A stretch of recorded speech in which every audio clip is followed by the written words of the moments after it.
I got two questions for you guys. What's that? I'll start with you, Sheldon. If you could remote view, would you do it? Absolutely. What about you, Brent? Oh yeah, absolutely. I think it's fascinating. In fact, it's something that I would be willing to, like we did just in a rudimentary way with those numbers. I would be really interested in testing this out to see if I could pick up anything and then verify it after the fact. I think that's fascinating. Would you? Yeah. I don't know. I got a lot going on. I don't got time for that, man. I barely got time to get my mail and mow my lawn and get a show out. Just think, you might be able to remote view a Sasquatch. Yeah, I would be down. I'd be doing something else with it. All right, here's my second question, guys, okay. And let me know if we should write this down and give us some thought. Okay. You have to nuke one state in order to save the rest of the United States. What state do you nuke? California. Sheldon. California. Wow. Sheldon didn't pause. He's like, California. Oh, God. I don't know. That's a tough one. I guess. Hypothetical. I guess if you had to pick one, I would pick the one that has the fewest people in it, and I don't know which one that is right offhand, but I don't know. That's a horrible thing to have to think about, really. It is. Sheldon didn't even bat an eye. He's like, California. I know. I'm thinking about it like, oh, that was kind of crappy, actually. Considering we've got listeners there, Sheldon, that are in the chat. Oh, well, it's a tough question. And I'm not going to answer that question because I'm not a monster. Oh, come on. It looked like somebody was bent over and had their head in the window of the deer blind. It either heard me or smelt me, and he pulled his head out of the tent and stood straight up, and that shocked me.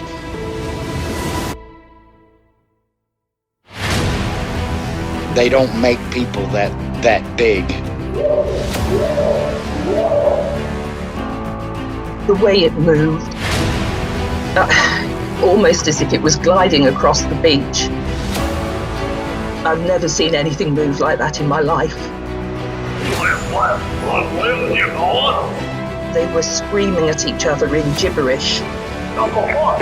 It sounded like a language, and they were chuntering away back and forwards, back and forwards, back and forwards. I know what a bear looks like, and there is no way on this planet that what I saw were bears.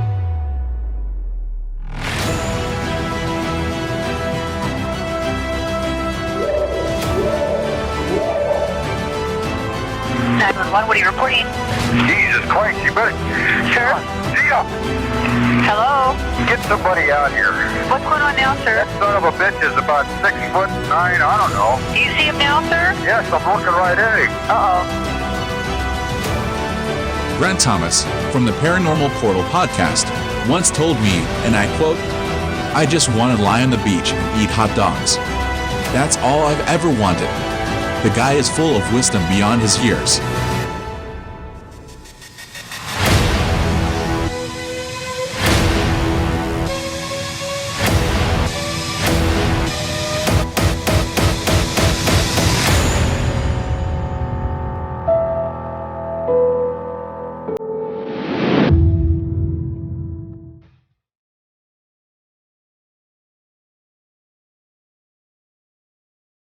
Welcome to the show, everyone. Thanks for being here tonight. Got a great show planned for you. The audio you heard in the intro, or before the intro, that was from last night. I was on the Paranormal Portal with Brent and Sheldon, and the guys were kind enough to have me on the show. There's a documentary on Amazon called Third Eye Spies, and it's about remote viewing, and I always thought all that was just complete nonsense. But by the end of that documentary, they had me convinced there's something to it. And we had clips from some of the different scientists that were involved and kind of their take on things. So if you get a chance, check it out. Again, I'll throw a link underneath this episode to the live YouTube channel from last night. We had a great time. Guys were a lot of fun, and thank you guys for having me on the show. And definitely check out Brent. He also does a podcast, The Paranormal Portal. Definitely go and check it out. Tonight we're going to be chatting with Kyle. And Kyle had an encounter in Pennsylvania. He was driving back from a delivery, and he had a very, very strange run-in with one of these creatures. And I'll kind of let Kyle go into it, but it was definitely a scary encounter. We're also going to be chatting with Timothy Renner and Chad Redding. They wrote a book, The Witch Cloud, The Haunted Bridges of Gettysburg, Pennsylvania.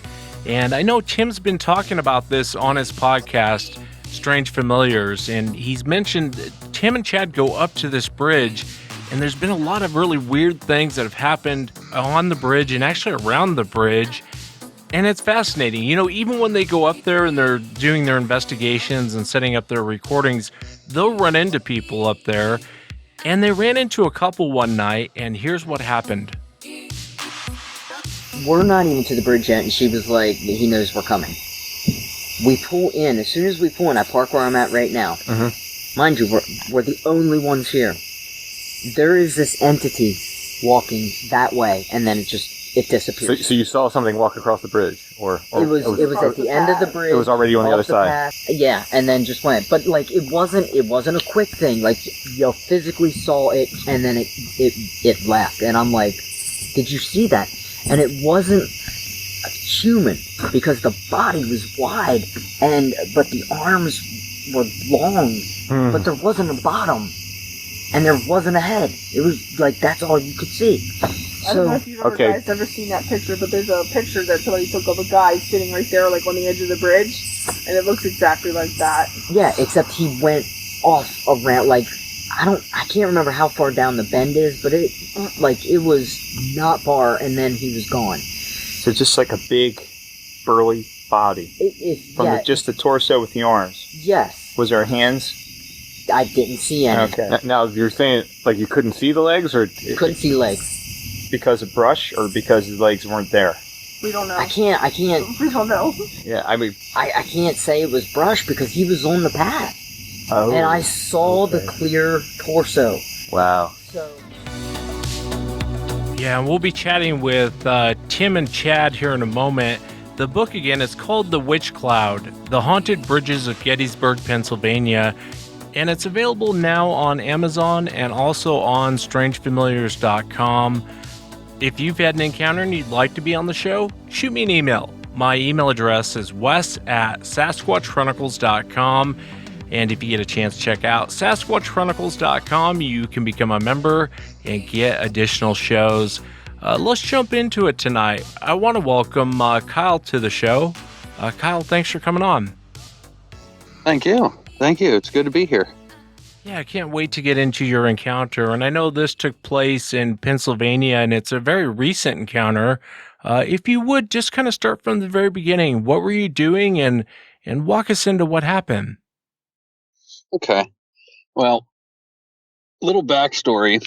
I deliver motorcycles. I work for a local dealership here in town, and we run motorcycles within, I don't know, probably a 300-mile radius, sometimes further. But this particular run was Rochester, Buffalo area. So, I got all loaded up. I went up to Rochester first, did my drop-offs, pickups, and then from there, I went over to Buffalo, had a couple more drop-offs, pickups. From Buffalo, I run down 219. I take 219 all the way back down into PA. This particular day, it was overall, I want to say it was probably about a 12-hour day. The GPS, depending on traffic, it'll jump me from either 153 to 255. And this particular day, it took me on 153. I've been up through that area more times than I can count, so I never really thought much of it. So I was just driving, and I come down and I make the corner onto 153. Now, 153 kind of skims right along the southeastern edge of the Allegheny National Forest. But no, I had probably 6 bikes in the back of our Freightliner box truck. So I'm headed up 153, and it comes up, I want to say probably a 5-6% grade. So as I'm going up the hill, I start losing speed, and I was on the phone with my wife. You know, her and I were just having a conversation. I wasn't really thinking much of anything. Just kind of focused on the road, focused on the conversation. And as I'm coming up the hill, the truck's losing speed, you know, as they do. You know, so I'm doing about 30, 35 miles an hour. Out of nowhere, I get I get hit with this fear, and my all the hair on my arms stood up. I got goosebumps. You know, it was just, it caught me off guard. It really, really unsettled me. It was a really unsettling feeling. And so I was talking to my wife, telling her about it, and you know, just kind of going, and you know, it just, this feeling would not leave my my mind. It would not go away. You know, as I'm coming up this hill, and it's probably 10 o'clock at night. It's dark, so you know, I can't see anything really outside of the headlights. So as I'm going, you know, the grade doesn't really decrease, and it's I want to say probably 5-6 miles. The truck's still losing speed. You know, I make the remark to my wife that, you know, if something was out there and wanted to grab me, I was going slow enough to where it could catch up to the truck. And you know, I was just kind of joking around about it, but you know, trying to lighten the mood a little bit. And off to the left side of the road, you know, that excess light from the headlight that kind of just scatters, you really can't see much from it, but it's not like directly in the beam. Well, that was skimming along the left side of the road. As I'm going, the cell phone service is really spotty in that area. So I'm expecting, you know, the phone to drop, but off to the left side, I gotta say probably 10 feet into the wood line, I see a shadow, and that's the best way that I can explain it. It was dark enough to not really make out any kind of figure, and it's moving right along with the truck, and you know, it's sticking right in that kind of excess light, you know, from the headlights. It never came out. It didn't come out until I was over the top of the mountain. But it, you know, I kept going, and that feeling of that I wasn't supposed to be there was really, really strong at this point. And I've never had that feeling before. It was a really unsettling feeling. So you know, there's really nothing else I can do except for, you know, keep holding the throttle to the floor and, you know, work the truck up the mountain. And whenever I get to the top, that's where the cell phone service usually completely cuts out. So I'm thinking to myself as I'm coming up this hill, here in a minute, I'm going to lose cell service, and I'm going to be by myself, like 100% by myself in this truck. I'm kind of keeping an eye on the left side of the road, and I can still kind of make out a shadow, you know, and it's moving through the woods. It's pacing the truck. I get up to the top of the hill, crest the hill, and lose service, which I knew that was going to happen. So on the downhill side, there's the speed is limited for DOT trucks. So on the downhill side, I can only go 30 miles an hour. And so that's kind of sticking in my head. So I get rolling down, and I don't see it off to the left anymore. Now, once you crest the top of the hill and you start on the downhill side, there's a ravine that starts and runs pretty much the whole way down, and it's steep. It'd be tough for you to climb up on it hands and knees. But I'm going down the hill, and with the speed restriction, I'm getting on the brakes, and with me being a driver, I just kind of make it a habit to always check my mirrors, keep a good focus on everything immediately around my truck. As I'm coming down the hill, at one point, I check my side mirror, the driver's side mirror, as I happen to be getting on the brakes. There's a guardrail that runs down the left side of the road. Probably it's probably like 4 or 5 feet of level ground past the guardrail before that little ravine starts. And just off, I gotta say, he was probably 3 feet behind the guardrail. But I got on the brakes. There was something standing just beside the road. I couldn't make out what it was, and I really didn't have a good judge of height.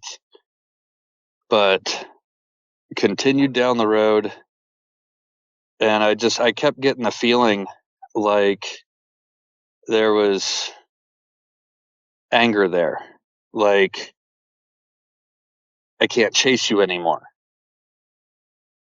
But yeah, I haven't been back up there. Not after dark. I've run that road so many times, and I haven't ever felt that feeling again. But then again, I haven't been up there after dark. I'll take 255 and I'll completely cut out that section of 153. Yeah, it's strange. With these creatures, people tend to sense that they're around right before they see them. The feeling that you had, that dread that came over you, have you ever experienced something like that before that was equal to this? Never. And the thing about that was it came on so suddenly. Like I was having a conversation, wasn't thinking about anything. I'd been listening to music that day, so it wasn't like I was listening to creepy stories, and then, you get a stretch of highway at night, to where your mind runs. I was in a conversation. It hit me out of nowhere. I got goosebumps. My eyes started watering. It was a feeling that I don't ever want to have that feeling again, ever. I was scared. Yeah, it's that unnatural fear. A lot of eyewitnesses will say that. When you saw it, was it in front of you as you were going by, kind of on the side, or was it behind you? It was behind the truck, because as I was coming down the hill and I got on the brakes, it was the brake lights that kind of illuminated it. I more or less kind of saw really a blob. I mean, the silhouette of it was right at the back of the shine from the taillights. So I mean, I definitely didn't get any real good look at it. It was just off of the road behind the guardrail. But I mean, if I were to walk up to the guardrail, it would be over my knees. That's about how tall this one is up there. With the size of, the shadow, the silhouette that I saw, I mean, it could have stepped right over it, no problem. You had made the comment that, you thought it was angry or that it was, you had the feeling of just rage from this thing. What made you think it was angry? Was it just kind of the way it was standing, kind of the posture, or was it more or less like a gut feeling? It was me personally. It was more of a gut feeling. Whenever I first got that feeling coming up the mountain, it was, there's nothing that I can do to protect myself with this situation. The truck's going too slow. I can't make it go any faster. I carry a 9mm, and that wouldn't have even scratched it. And so on the downhill, whenever I got that feeling, that kind of gut feeling of, yeah, it just ran me out of here. It was kind of like that feeling, you come back, we're gonna have problems. Like that's kind of the thought and the feeling that I got. Yeah, and I feel for you, man. I know from, you and I talking that this has bothered you a lot and really shook you up. And, a lot of times when eyewitnesses talk about hiking and something is pacing them, but they don't quite see what it is. And now you're in a big rig, going down the road. And I can understand you're not going very fast. You're probably going through a lot of low gears and it was pacing you. Did you ever see it? I know you saw it at the end, but I mean, during the time of it being on the side of you, did you ever see it? Whenever it was running along the truck, it stayed far enough in the woods to keep out of the the good shine of the headlights. It was probably right in line with the bumper of the truck, so the only light that I was getting was just that kind of ambient light that just fades off the side. So I never really got a good look at it with white light.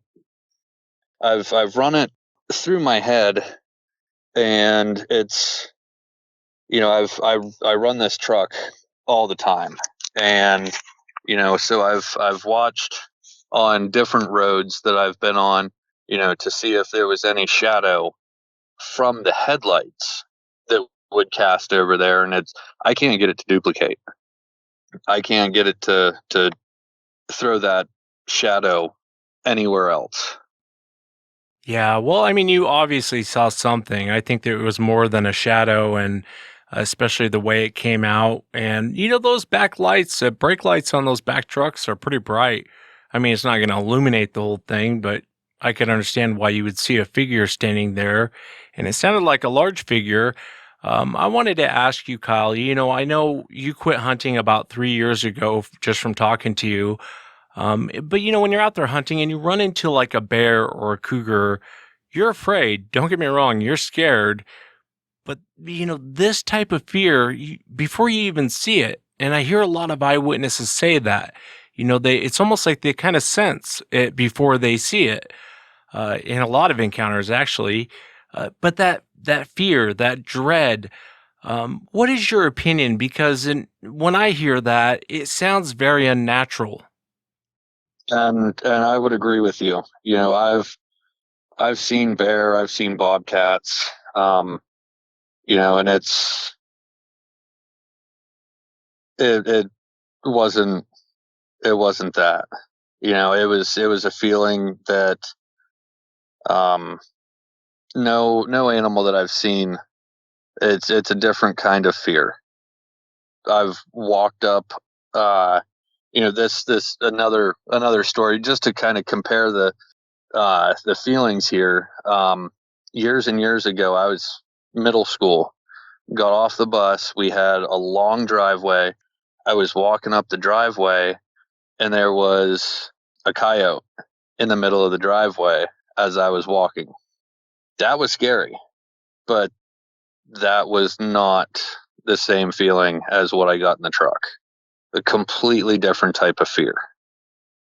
Yeah, I've had many eyewitnesses describe it to me, almost like a haunted home. You know, when there's a presence there, and it's that weird fear that you get, and there's really no reason why you should be having this weird fear. It's not like running into a cougar or a bear for sure. Right. And it's that's the other thing about that feeling is, I had a feeling that something was watching me. It could see me plain as day, but I couldn't see it. Not good enough to know exactly where it was, whether it was looking at me, and I think that kind of added to it. It was wild. It was wild. I've never had a feeling like that. This is the only experience that I don't have a reasonable explanation for. Well, I can understand that. Especially when you run into these creatures, their appearance and presence is enough to terrify you. I would almost think it would be worse having that feeling, but you haven't seen anything quite yet because you were driving the truck up there, and a lot of eyewitnesses, myself included, you'll get that weird sense of dread or fear or something isn't right here, generally right before you see the creature. Maybe that's why I say unnatural, because I can't think of any other situation where it's like that. And I feel for you, man, because you drive for a living. I bet every time you go down that road, it's in the back of your head. The times that I've gone on that road since, it's always been daylight. The way that I'll work the schedule, or the route for that day, if I have to go that direction, I'll hit those guys first so that I'm not up there at night. If I had, a run that, I'd take our 250, then it wouldn't matter as much, because I know that truck, if I need to get out of there, it will. There wouldn't be anything that would limit me as far as size. But to go up there after dark, no, I haven't yet. But driving up there through the daytime, yeah, I've been up through there probably another 35 times. But it's always been daylight. That was the last time that I was up there at night. Yeah, and who could blame you? I mean, there's nothing worse than being in that situation of you can't see it, but the fear is there. It's like one sense is working. I wanted to ask you because I know you weren't really into Bigfoot prior to this, and then you had this experience. What do you think that they are? Honestly, to break it down, I would have to say that they're flesh and blood. But as far as that fear goes, and I've listened to other episodes where people say that they get the same feelings. I wonder if it's not maybe a pheromone that they put off, something like that hits us on a more primitive or primal level. But I think that they're just creatures, like, that are actually here. Yeah, that's a fair answer, and I mean, it's an answer that would make the most sense. You would think. I have kind of a theory on what happened in this situation. I wanted to ask you though, if you stopped or it was able to get near you, do you think it would have harmed you? With the feeling that I got, if the truck would have broke down and I would have had to have stopped, um, I think this story would have gone differently. Yeah, I always worry about truck drivers. They tend to have a lot of encounters and kind of aggressive encounters. And I kind of had a theory on that. I had a guy one time come on the show, and what he would do is he would out in the middle of nowhere and pick up all of the cut wood from the lumber crew, and then he would deliver it back in town. And he had a very, very aggressive encounter out there. And he kind of mentioned that sense of dread. But in that situation, and in a lot of truck driver situation, I often wonder if it's the diesel engine that pisses these things off. It's kind of like, I love Harleys, but when the guy goes down the road on his Harley and all your windows are shaking and everything, I've often wondered if it's the diesel engine that seems to kind of irritate them, because most truck drivers have kind of aggressive encounters. And yours would have been terrifying because, I mean, you were in a low gear, and those trucks take forever to get up to speed. Right. Yeah, definitely. And you saying about the logging guy, that kind of pops something else into mind too. The turbo. The turbo of a diesel engine on a truck that size is going to whistle at such a high frequency. Maybe that's what it is. Yeah, I didn't think about the whistle and I don't drive truck, but this poor kid that I was just telling you about, the one that would go and pick up the lumber, I think he had two encounters, and both of them were extremely aggressive. And this kid really didn't do anything. And I thought, why in the world are they trying to? Why are they trying to kill this guy? And it kind of hit me on the truck. Maybe it's the noise that's irritating them. Just a theory. Right. And that very well could be, and it's, it very well could have just been wrong place, wrong time. Like he was trying to get across the road, and then I come along, and my truck's going so slow, and thought that he needed to get out in front of me to cross. I don't know. Yeah, you'll have to let me know if anything else happens while you're out there on the road. In your situation, that's the one thing I have a hard time trying to figure out, that sense of dread, that sense of fear. As we were talking earlier, it doesn't happen with known animals. You're in fear when you run into them, but they don't cause that high sense of dread that kind of overtakes you. And it makes me wonder, is it something that we're doing, almost like, do we subconsciously know it's around? We know something's around, and so it kicks it up a notch, or is it something that they're doing to us?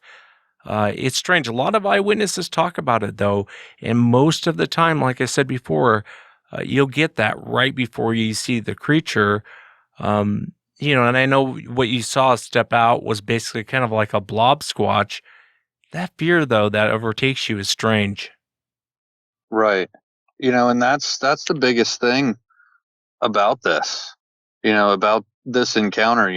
I really didn't get a good look, but the feeling that I got is really what set all of this off. I didn't ever feel this feeling before, and I haven't had it again since. It was just that, I gotta say, maybe 20 minutes that I was on that stretch of road, and hands down, to this point, it's like the second scariest experience that I've had. Yeah, what was the first one? My son wound up with RSV and was in the hospital on oxygen for 3 days. Oh, I gotcha. Yeah, that is scary. I mean, if you're a parent, when you're a kid, you got to take your kid to the hospital, especially for something very serious like that. I could see how that would be the most scary moment, for sure. I really appreciate you coming on, Kyle, and sharing with us what happened to you. Yeah, definitely.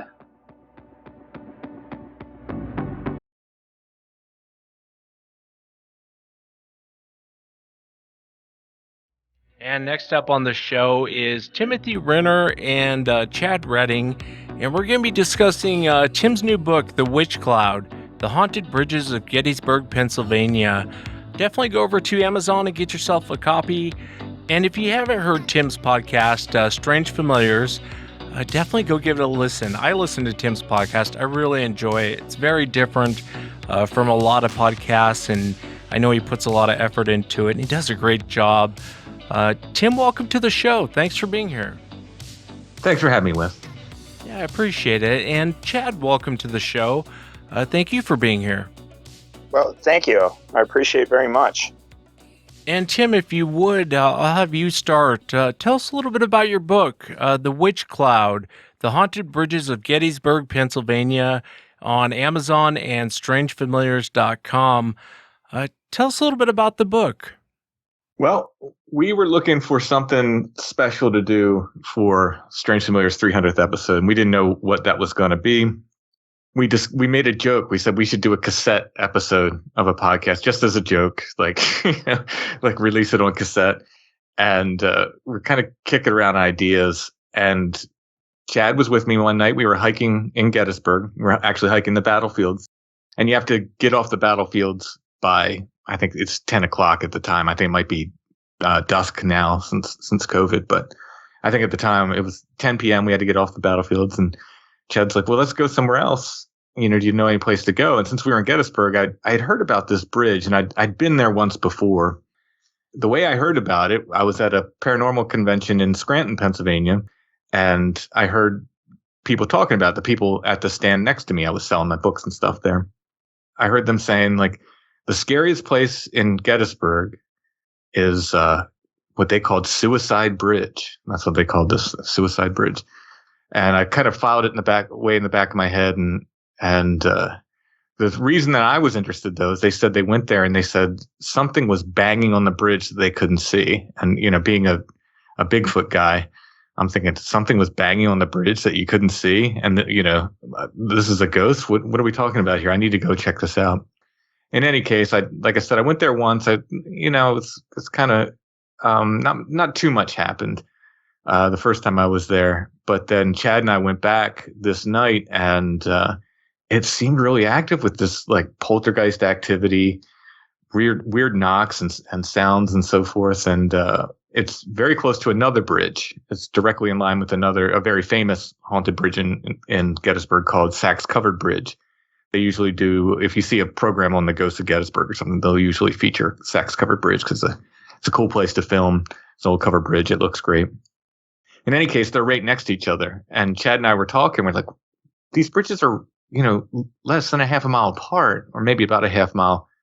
Why has nobody connected these two bridges? They're right, basically one leads to the other. They're both supposed to be haunted. So we started digging into it. We found some ghost legends, but we also found a lot of stuff that really sounded like cryptid stuff, like Bigfoot stuff. And including, some of the witnesses we talked to on the bridge saw things which sounds like Sasquatch. Yeah, and I played that clip you sent me, Tim, at the very beginning of the show of the couple you guys ran into. And I've heard you talk about this bridge on your podcast, Strange Familiars. Chad, have you been on the bridge and heard the knocking and experienced this weird stuff going on? Oh, yeah, absolutely. It usually comes from underneath the bridge, but we've also heard it around the bridge area. One time we actually felt the knock underneath our feet. You guys this is madness. You guys are madmen going out there in the middle of the night. Are you guys on the bridge when this is going on? Oh, yeah. Yeah. We were rolling recorders. So there's an audiobook version of it as well. It's a normal book. It's available on Amazon and everywhere you get books. But if you want the audiobook version, you can get it directly from me. We can talk about that later. But in any case, in the audio version, you can actually hear some of these thumps and thuds and stuff as we were recording it.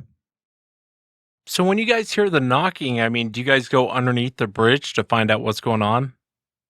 Chad did, for sure. Oh, yeah. Yeah. I went under there numerous times. The bridge isn't that high, so it's not like it's 20 feet above the water or anything like that. It's probably, I'd say, Tim, about 5 feet above the surface of the creek. It's a little higher than that. It's probably I don't know, what am I, 6 feet, probably 6 or 7 feet.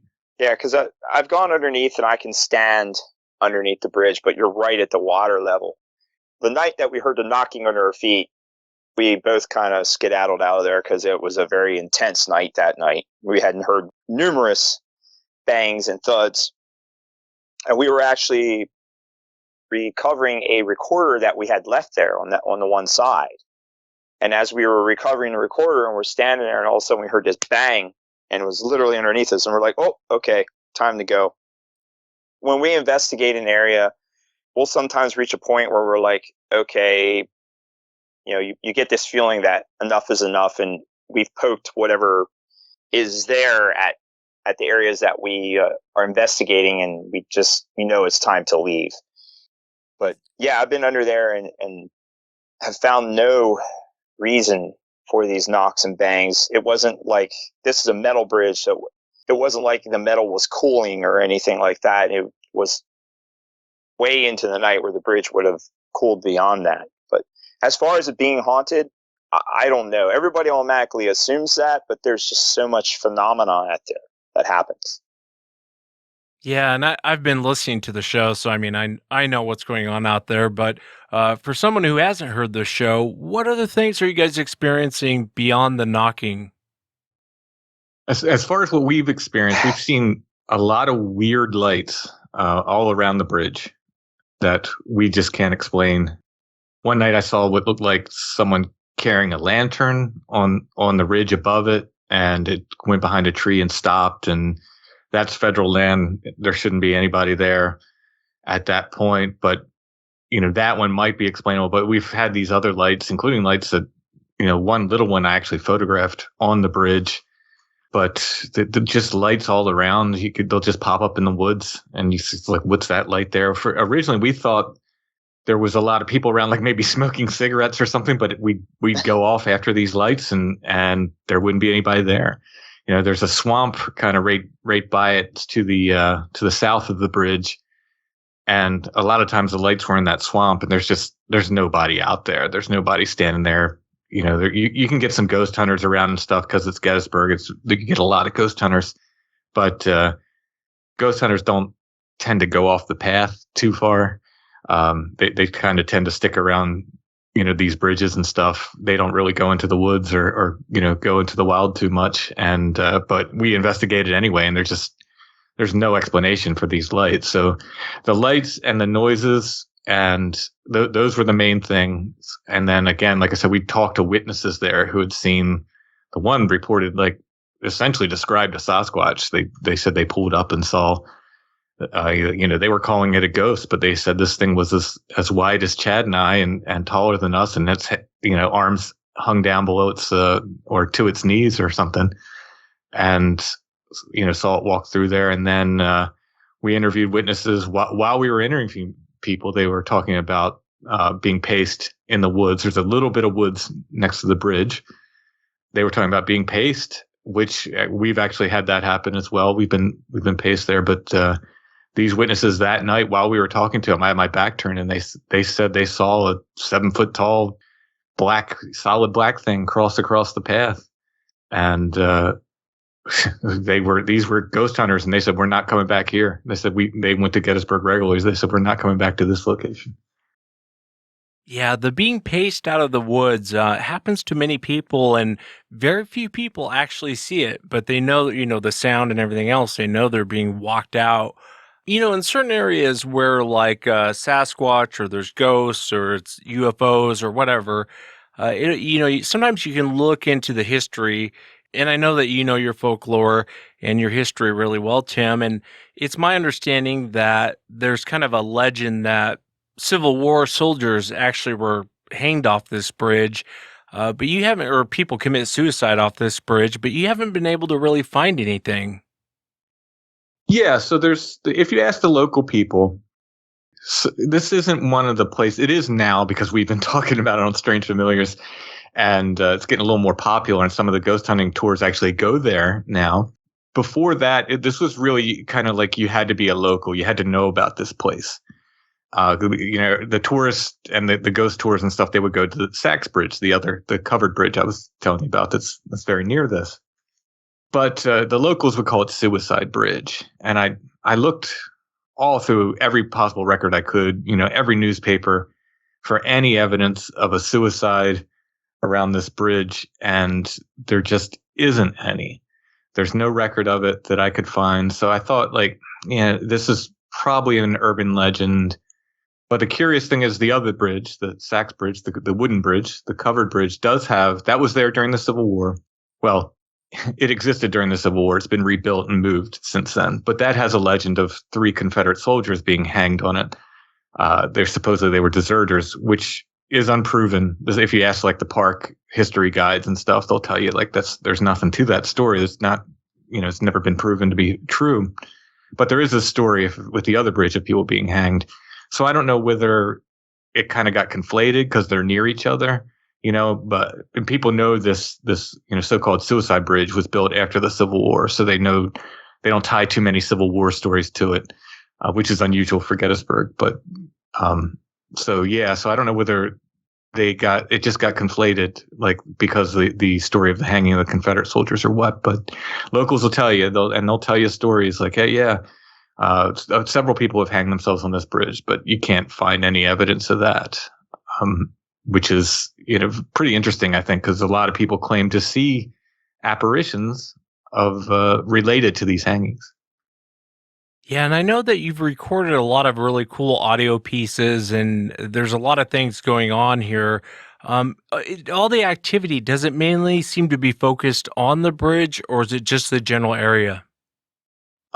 It seems focused on the bridge.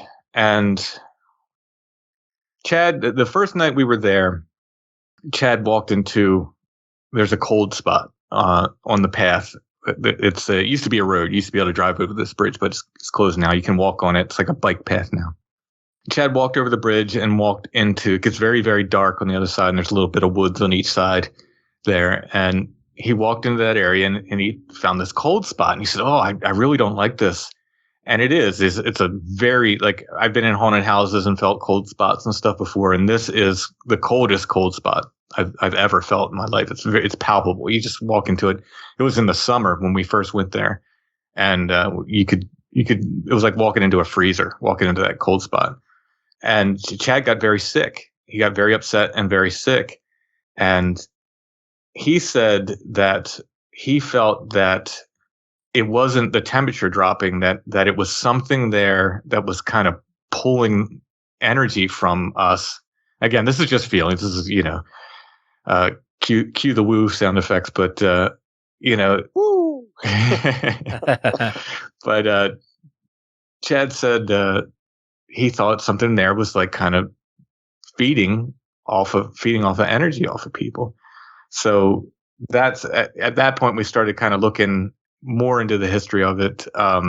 It affected me similarly, but not anywhere near as much as Chad. Chad got sick a couple times that we were there. Tell me about that, Chad. What happened? We had walked over into that cold area, and as Tim described it, it wasn't like an ambient cold. It wasn't like cold around us. It was almost as if you were having the warmth drawn out of your body. It even being suspended in cold water wouldn't have that feeling. It was that intense, and had this feeling of weakness in that spot. And then once we got through that, we weren't so bad. I mean, it even was to the point that it even put me down on my knees at one time. And we walked over to Sachs Bridge, and then we were coming back, and I think it's not even a half mile between the two bridges. I haven't measured the distance or anything like that, but it's very close. As we got closer to the bridge, I started actually vomiting. And I'm not one to really get sick that often. And when we got back to that spot, I was just I felt like I was run over by a truck. The next day, I was basically laid up all day long, just feeling sick and weak. And Tim, you didn't feel the best that day, neither did you, the following day after that? No, I was worried. And this was during COVID. Yeah. I was worried Chad had COVID at this point. Yeah, we were both like, "Oh God, I hope you don't got COVID." But that's not what it was, because the following day I was better, but it just really took a lot out of me. And even when the first time when I got there, because even though I'm basically somewhat from the area, I live close to there, I had never heard of Suicide Bridge. I knew of Sax and had been there before, but I had never been to this metal bridge. And when we first got there, we ran into this couple, Bethany and Shannon, and we actually ran into them twice.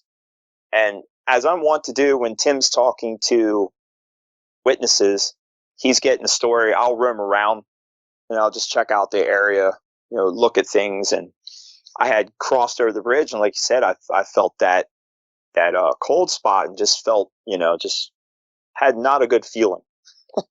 Is the best way to describe it. Of course, these are my impressions. What kind of got you into looking into this? I mean, did you owe Tim money and so you had to go out there with him? No. Actually, well, see, I hike with Tim because that way, the reason I wait is I make sure whatever we're looking for eats him first so I can get away. But no. I actually had an encounter. Long story short, I was out with a friend at this one time, and we were hiking this trail early in the morning, and it ended up there was like a forest, almost a forest fire, and I ended up having to call the fire company, and I couldn't get any signal, so I went halfway down the mountain, and this guy who hunts, he was an outdoorsman, a hunter.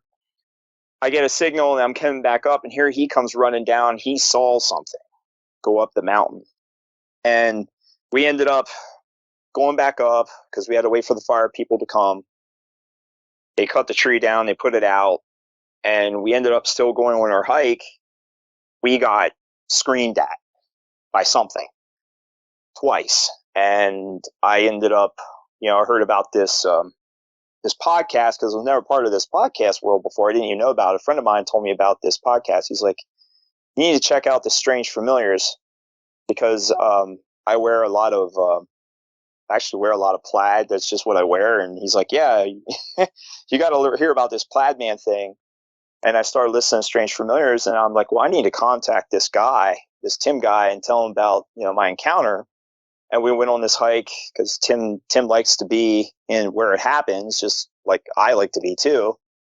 And we went on this hike, and we just kind of hit it off, and here I am. Was it now 3 years, Tim? We've been doing this together? 4 years? Least. Yeah, at least. Yeah. There's a lot going on in that place, trust me. Yeah, that's why we called it the Witch Cloud. I found a quote from, there's a folklore from Pennsylvania. His name is Henry Shoemaker. I found an article from the Altoona Tribune, March 20th, 1939, and he was talking about this area a little bit further north, but it was this area where people were having these multiple encounters happening at once. They were seeing all these different kind of paranormal things. And he called it the phenomenon, the witch cloud, when a bunch of paranormal things happen together. And his quote was, where the witch cloud hovers, anything may happen, even a specter elk, a werewolf, or even a brooklock, as the very old Pennsylvania mountain people call a vampire. All of which reminds one of George H. Burroughs' description of the Estadia of Spain. The Estadia are spirits of the dead who ride upon the haze bearing candles in their hands.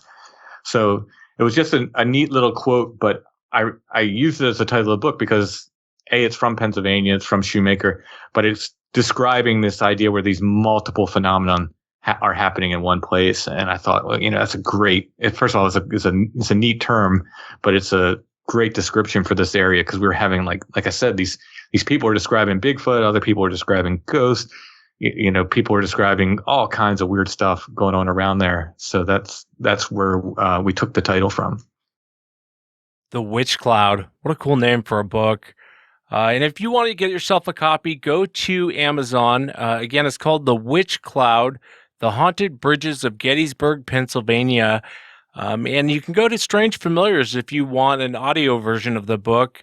And you can also listen to the guys. If they've collected, you guys have really got some really cool audio. And so you can go listen to the audio and all the weird stuff going on. Be careful while you guys are out there. And I'll include a link for the book. And definitely check out Tim's podcast, Strange Familiars. Thanks so much for coming on, guys. Oh, thanks for having me, Wes. Thank you. And that's it for tonight, everyone. Remember, if you've had an encounter, shoot me an email. My email address is wes@sasquatchchronicles.com. If you get a chance, check out SasquatchChronicles.com. You can become a member and get additional shows. Until next time, everyone.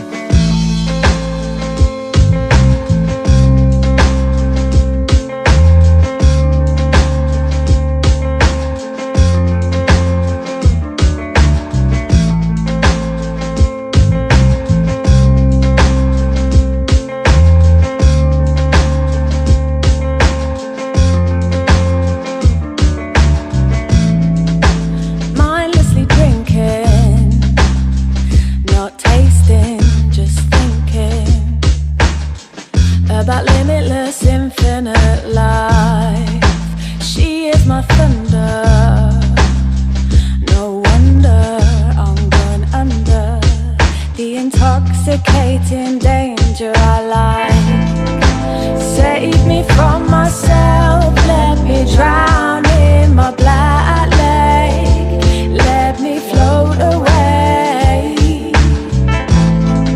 Save me from myself, let me drown in my black lake.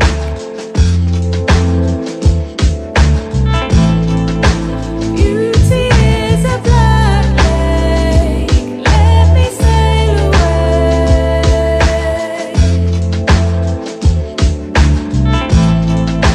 Beauty is a black lake, let me sail away.